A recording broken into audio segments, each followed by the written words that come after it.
Всем привет! Вы на канале Готовим с Оксаной Пашко. Сегодня приготовим вкуснейшее банановое печенье с кунжутом. Готовится оно очень легко, и для его приготовления не понадобятся даже яйца.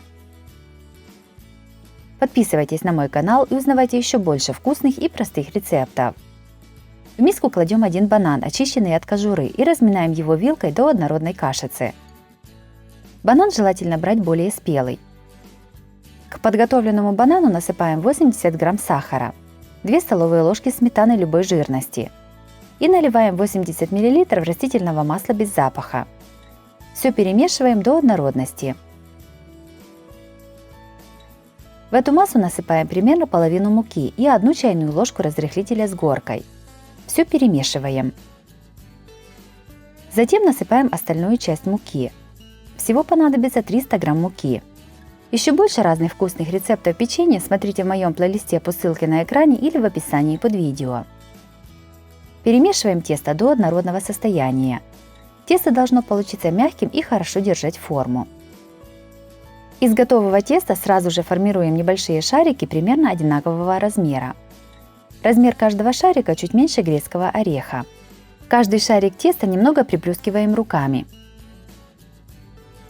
И хорошо обмакиваем его одной стороной в кунжуте. Тесто с кунжутом еще немного раскатываем скалкой. Получившуюся лепешку сворачиваем в рулетик. Таким методом готовим все печенье.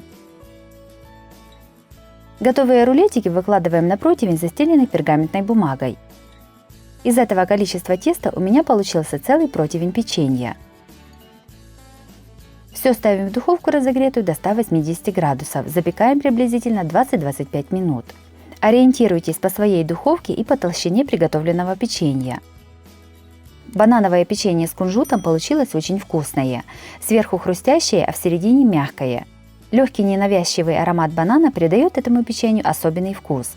Обязательно его приготовьте, оно готовится очень просто и быстро. Если вам понравился рецепт такого печенья, то обязательно ставьте лайк. Подписывайтесь на мой канал, чтобы не пропустить новые видео. С вами была Оксана Пашко. Готовьте вкусно, готовьте с удовольствием.